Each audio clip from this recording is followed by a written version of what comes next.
శ్రీ విఘ్నేశాయ నమః. శ్రీ గురుభ్యో నమః. మహాసరస్వతి నమః. నమస్కారం అండి.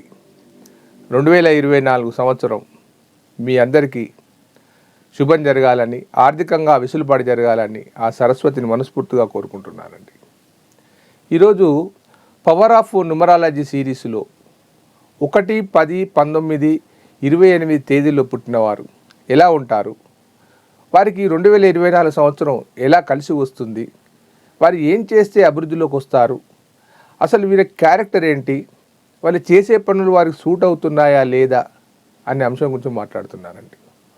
ముందుగా ఈ తేదీలో పుట్టినవారు అసలు న్యూమరాలజీకి వీరికి ఏం సంబంధం, న్యూమరాలజీ అంటే ఏమిటి, ఇది నిజంగా పనిచేస్తుందా పనిచేయదా అనే విషయాన్ని చెప్తాను. మనకు పూర్వకాలం నుంచి జ్యోతిష శాస్త్రాన్ని అలవడిపోయింది. భారతదేశం మొత్తం జ్యోతిషం మీద ఆధారపడి ఎన్నో ఫలితాలు సాధించారు, అద్భుతమైన ఫలితాలు చేశారు. ప్రతి దానికి మనము జ్యోతిషాన్ని ఆధారంగా చేసుకునే వెళ్తాం. మంచి రోజులు, చెడు రోజులు ఇవన్నీ చూసుకున్నాకనే వెళ్తాం. అది 100కు 100% కాకపోయినా 90% మనకు ఫలితాలను ఇస్తుంది మంచి రోజులు.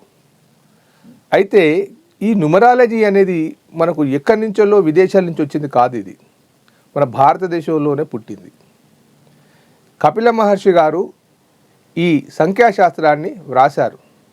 కానీ అప్పటికే జ్యోతిష శాస్త్రం బాగా అభివృద్ధి చెందింది, దాన్ని వెలుగులోకి అంతగా రాలేదు. రాకపోతే ఒక విదేశీయుడు ఆయన పేరు కీరో భారతదేశానికి వచ్చి సంస్కృతం నేర్చుకుందామని పామాలజీ, హస్తరేఖలు, జ్యోతిష్యం ఇవి నేర్చుకున్నాడు. తర్వాత న్యూమరాలజీని కూడా ఏమన్నా ఉందా అంటే చెప్పాడు కపిల మహర్షి. వారి యొక్క ఉత్తరప్రదేశ్లో ఒక బ్రాహ్మణుడు చెప్పాడు. ఇది క్షుద్రవాదానికి సంబంధించిందని వాళ్ళు చాలా జాగ్రత్తగా ఉంచారు. ఈ నెంబర్ల గురించి వారు బయటికి చెప్పలేదు. అప్పుడు పుస్తకాలు పెద్దగా అభివృద్ధిలోకి లేవు, ప్రింటింగ్ లేదు. ఎవరి దగ్గరైనా ఉంటే దాని శిష్యులకు వాళ్ళకి వీళ్ళకి చెప్పేవారు. ఈ అంకెలు మనిషిపై ప్రభావం చూపుతున్న సంగతి వారికి తెలుసు.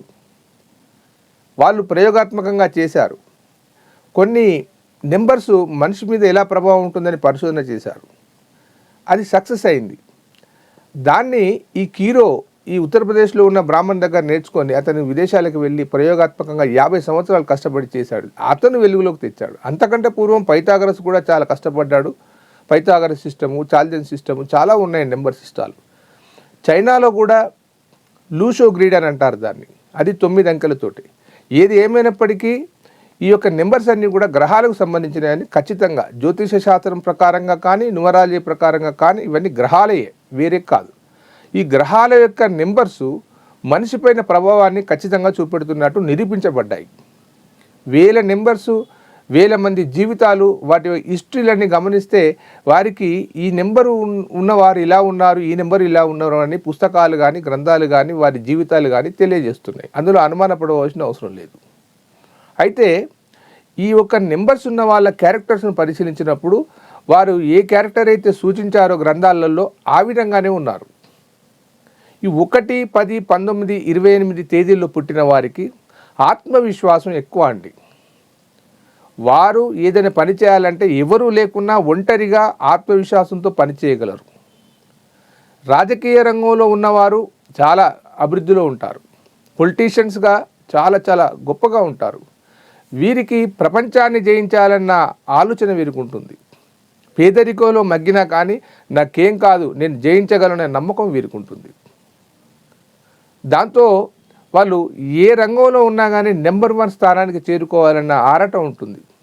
నిరాశ నిస్పృహలు వీరికి వెన్నంటి ఉండవు అసలే. ఏ పనినైనా చేయాలంటే ధైర్యంగా ఎదుర్కొంటారు. ప్రభుత్వ రంగ ఉద్యోగాలకు పెట్టింది పేరు ఈ నెంబర్ 110-19-28. అయితే ఒక సింగిల్ డిజిట్గా ఉన్నప్పుడు అంటే 1వ నెంబర్గా ఉన్నవారికి సూపర్ పొజిషన్ ఉంటుంది. అది 10 నెంబర్ ఉన్నవారికి కూడా 0 వాల్యూ లేదు కాబట్టి సూపర్ నెంబరే. 1, 9 సంఖ్యలో ఉన్నవారికి కొంచెం డిఫరెంట్గా ఉంటుంది. అది 2 నెంబర్ల కలయిక, అంటే 2 గ్రహాల యొక్క తత్వం కలిగి ఉన్నారు వాళ్ళు. 1 సూర్య సంఖ్య, 9 కుజ సంఖ్య. ఈ కుజుడు అతను ఎలా ఉంటాడంటే కొంచెం కోపం, ధైర్యం కూడా ఉంటుంది. ప్రతి దానికి తగులాడాలన్న ఆలోచన. దానికి సూర్యుడు 2 తోడైనప్పుడు కొద్దిగా ఇబ్బందిదాయకంగా ఉంటుంది. మొత్తానికి 1, 9, 10 అవుతుంది.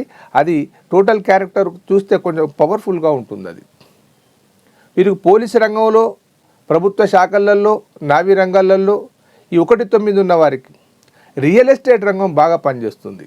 1-9 ఉన్న వారికి రియల్ ఎస్టేట్ రంగంలో చాలా అభివృద్ధి ఉంటుంది. ఇక 2-8 సంఖ్య, ఇది 2 నెంబర్స్ అవి. 1 చంద్ర సంఖ్య, 8 సటర్న్ సంఖ్య. ఈ 2 చంద్ర సంఖ్యలో ఎలా ఉంటుందంటే కొంచెం మానసికంగా వీక్గా ఉంటారు. దానికి 8 ఫేట్ అంటే అదృష్టము దురదృష్టము 2 కలిసి ఉంటాయి. వీరు కొద్దిగా ఇబ్బందికరంగా ఉంటున్నారు. మొత్తానికి 1 కంటే 28 కొంచెం తక్కువలో ఉంటుంది, 1 కంటే 19 కొంచెం ఎక్కువలో ఉంటుంది. ఏదేమైనప్పటికీ వీరు ఖచ్చితంగా ఉంటారు.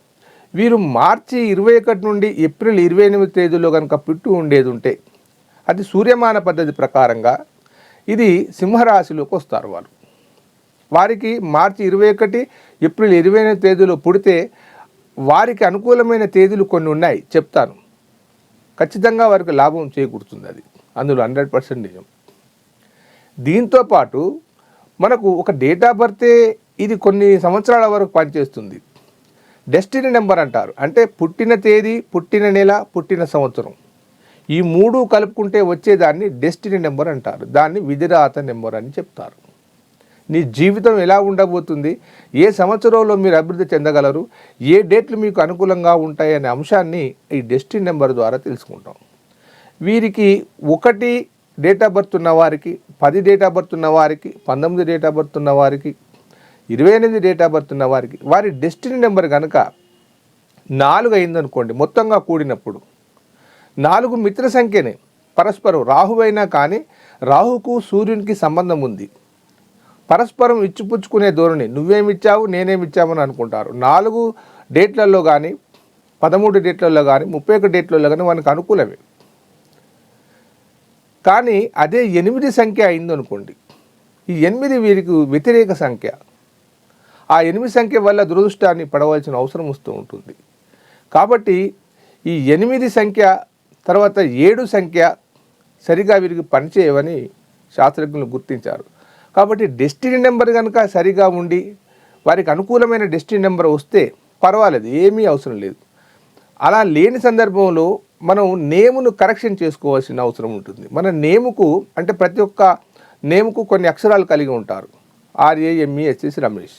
రమేష్ అంటే అది R2గా వస్తుంది, A1గా వస్తుంది, ఇలా క్యాలిక్యులేషన్ ఉంటుంది. ఆ క్యాలిక్యులేషన్ కనుక కరెక్ట్గా నెంబర్ కనుక ఉండి ఈ 3 నెంబర్లు అంటే birth number, destiny number, name number కనుక మ్యాచ్ అయ్యేది ఉంటే మనము సూపర్ మ్యాన్గా, సూపర్ వ్యక్తిగా అభివృద్ధి చెందవచ్చు.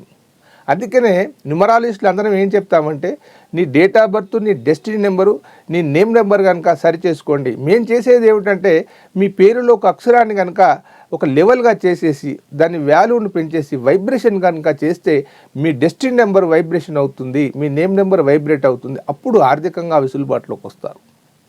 ఇది 100కు 100 నిజం. ఎంతోమందికి కరెక్షన్ చేశాను, వారందరూ చాలా అద్భుతంగా ఉన్నారు.